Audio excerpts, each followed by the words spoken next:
In today's lesson, we will be solving systems, and this time we'll be solving them by the method of elimination. And we use elimination when both equations are written in standard form. Versus, we use substitution when at least one of the equations was written in slope-intercept form.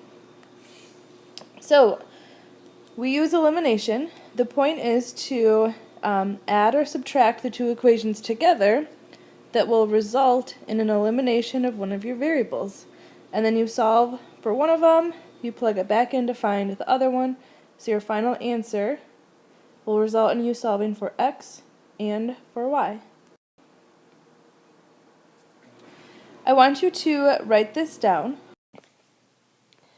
This is kind of the code that I use that will tell you when to add your two equations together versus subtract your two equations together.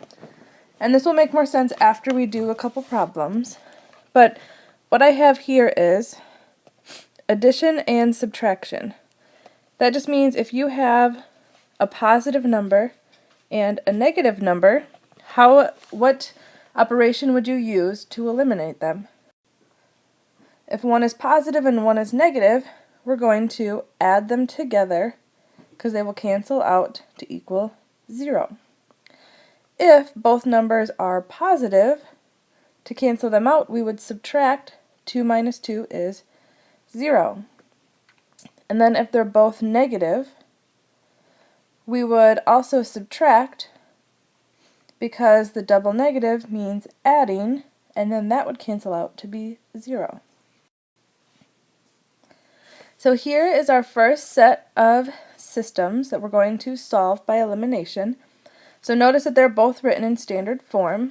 What you want to do is first see if you have the same coefficient between your variables. So first look, your x's, we have 3 and 5, not the same. But if you look at the coefficients for the variable y, it's the number 6. So now that we have found which variable matches up, you look at the sign in front. We have a negative 6 and a positive 6. So what would we do to these two equations? Do we add them together or subtract them to cancel out one of your variables? And because we have the combination of one is positive and one is negative, we're going to add our two equations together because that will result in the cancellation of our y's. So now let's add the two equations together. 5x plus 3x is 8x. And then our y's cancel, they are eliminated. And then it equals, what is negative 32 plus 48? It is 16. So by doing that, we've gotten rid of the variable y. Now we can solve for x. So I'm going to divide by 8 and divide by 8. So x equals 2. So halfway there, now I have to solve for y. So go ahead and pick whichever equation that you want. I'm going to pick the second one. So I have 3x plus 6y equals 48. And to solve for y, I'm going to plug in 2 for x. So 3 times 2 plus 6y equals 48. 3 times 2 is 6.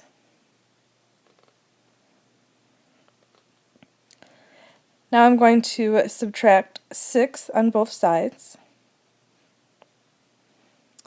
So 6y equals 42. And then if you divide both sides by 6, you get that y equals 7. So my solution to this system is the point 2, 7. And remember, you can always plug your point back in for x and for y to check. Okay, here is my second example. 7x plus 2y equals 10, and negative 7x plus y equals negative 16. First step, check your variables and check the coefficients. My coefficients of y are 2 and 1, and then my coefficients of x, I have 7 and -7. So because this time the coefficients for the variable x match up, I'm going to worry about eliminating x instead of y. And to do that, you want to look at the sign in front of those numbers. We have a +7 and we have a -7. And to cancel those out, when one is positive and one is negative, you would do that through addition. Because 7x plus -7x is 0, so they are eliminated. And now add the rest of your equation. 2y plus y is 3y, and 10 plus -16 is -6. So solve for y, divide by 3, and divide by 3. Y equals -2. And now we have to solve for x.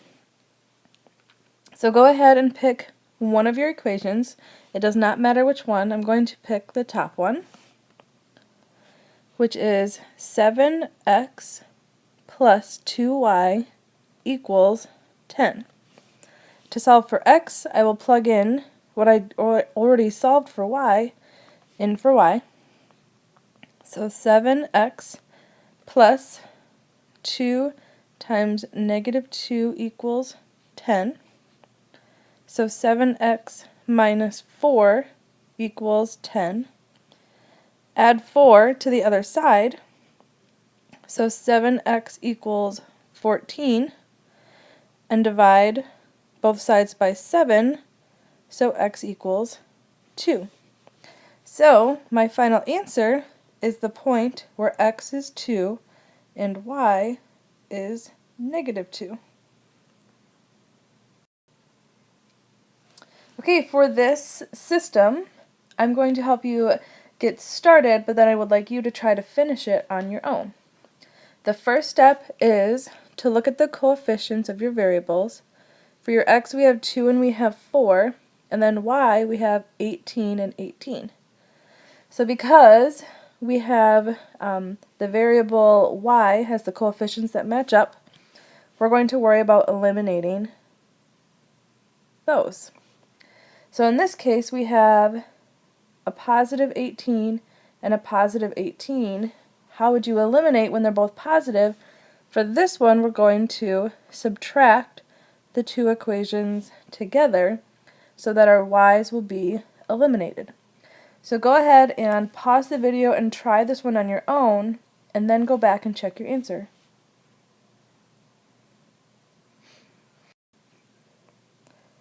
I just want to point out one thing, that -9, make sure you're subtracting a -27. So -9 minus -27.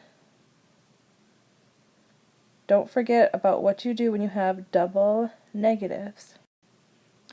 You should have gotten that x equals -9, and then you choose one of the equations to substitute -9 in for x and solve for y. And then you should get that y equals 1/2, so your answer, your solution, x equals -9 and y equals 1/2. Okay, now the next 3 examples that we're going to do are a little bit more complicated.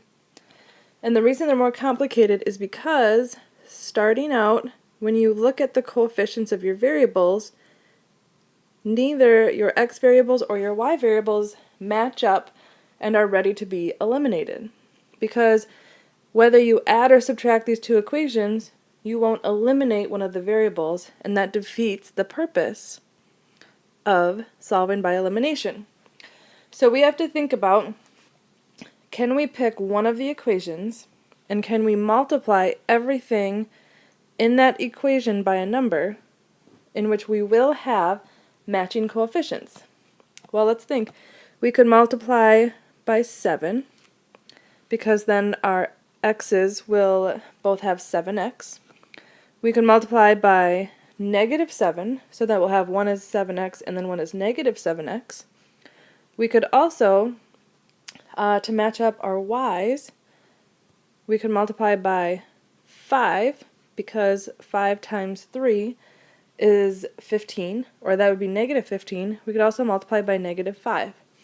So those four options, 7, negative 7, 5, and negative 5, are all possibilities, and there's really no one answer that's better than the other. So I'm just going to choose one. I'm going to multiply this bottom equation.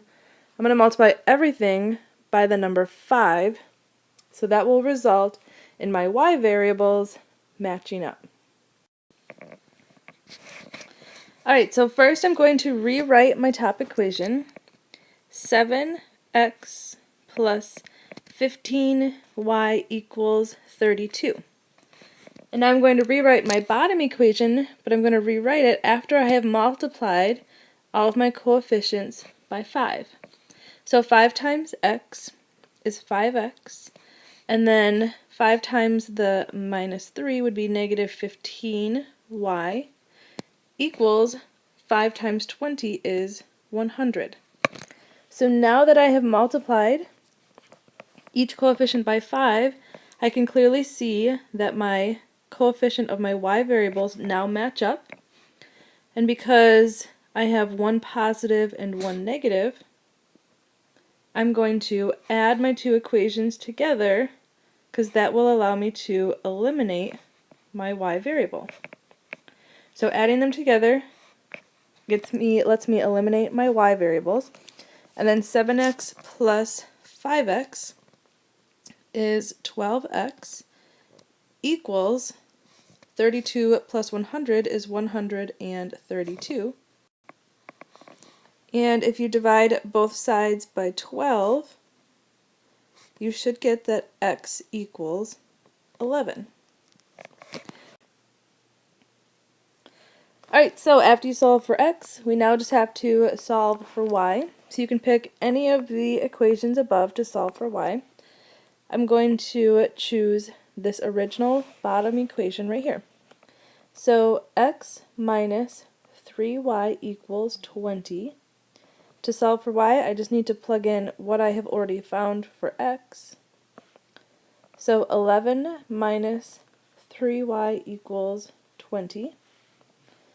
I can subtract 11 from both sides, which leaves me with negative 3y equals 9, and then divide both sides by negative 3, so y equals negative 3. So these two linear equations, when graphed, will intersect at the point 11, negative 3. Alright, so in this system, remember you first want to look at the coefficients of your variables. We have 2 and 3, and we have 6 and 24. So neither of them match up. That is okay, because we can multiply one equation by something that will get them to match up. Well, you can't really multiply 2 by anything to get 3, or 3 by anything to get 2, but if you look at your x's, what could we multiply 6 by to get 24? Well, we could multiply that bottom equation, multiply every coefficient by the number 4, because then the coefficients of our x variable will match up so that we can eliminate. So I'm going to rewrite the top equation, 24x plus 2y equals 52. And now I can rewrite my bottom equation, but after I multiply each coefficient by 4. So 4 times 6 is 24x. 4 times negative 3 is negative 12y. And then it equals 4 times negative 36, which is a negative 144. So after you multiply, you can notice that your x variables, the coefficients, match up. they're both a positive 24, and if they're both positive, in order to eliminate them, we're going to have to subtract our two equations together. Because 24 minus 24, they will eliminate, and then 2 minus negative 12, 2 minus negative 12 is a positive 14y. And then I'm going to do 52 minus a negative 144, which equals a positive 196. And then I can divide both sides by 14 to solve that y equals 14. And after you solve for y, we can solve for x. Pick any equation that you want. I'm going to go back up and just pick the very top equation. So if I rewrite the top equation, 24x plus 2y equals 52. To solve for x, because I've already solved for y, I can substitute what I've already solved for back into this equation. So 24x plus 2 times 14 equals 52. 24x plus 28 equals 52. Subtract 28 on both sides. So 24x equals 24, and if you divide both sides by 24, x equals 1. So my solution is the coordinate 1, 14. Alright, so this last system I would normally make you do on your own, but it's slightly different than the last two. So if you look at your coefficients, 3 and negative 10 don't match up, 2 and 5 do not match up. And on top of that, we can't multiply negative 10 by anything to get 3, or 3 by anything to get negative 10. We can't multiply 2 by anything to get 5, or 5 by anything to get 2. So in this case, we actually have to multiply both of our equations. And we have some possibilities. So what I like to do is, well, let's look at the possibilities. I could multiply the top equation by 10 and the bottom equation by 3. And the reason you can do that is because 10 times 3 is 30, 3 times negative 10 is negative 30. So that's one possibility. The other one is you can multiply the top equation by 5 and then the bottom equation by 2, or you could even do negative 2. Because if you look, 2 times 5 is 10 and negative 2 times 5 is negative 10. So you have some possibilities as long as in the end you have one set of coefficients that match up so you can eliminate. Alright, so I'm going to multiply all of the coefficients in the top equation by 10 and all of the coefficients in the second equation by 3. And I'm going to rewrite both of them. So this top equation, multiply everything by 10. 10 times 3 is 30x, and then 10 times 2y plus 20y equals negative 90. And now rewrite your bottom equation after you've multiplied everything by 3. So I have negative 30x plus 15y equals negative 15. So now let's see which variable has matching coefficients. X has 30 and negative 30. And if one of them is positive and the other one is negative, to eliminate them I'm going to add my two equations together, because by adding them I will eliminate my x. So 20y plus 15y is 35y. And then negative 90 plus a negative 15 is a negative 105. And now divide both sides by 35. You should get that y equals negative 3. And then to solve for x, you can choose any of the equations up above. You could choose the top equation, second equation. You could even choose either one of these equations. It does not matter. I'm going to choose the very top equation, 3x plus 2y equals negative 9. And I'm solving for x because I've already found y, so plug negative 3 in for y. 3x plus 2 times negative 3 equals negative 9. 3x minus 6 equals negative 9. Add 6 to both sides. So 3x equals negative 3. So x equals negative 1. So my final solution, negative 1, negative 3. So there is my full lesson on solving systems by elimination. It's a lot of work and can get very messy, but once you get it, it's actually pretty easy. So good luck with the lesson. Let me know if you have any questions.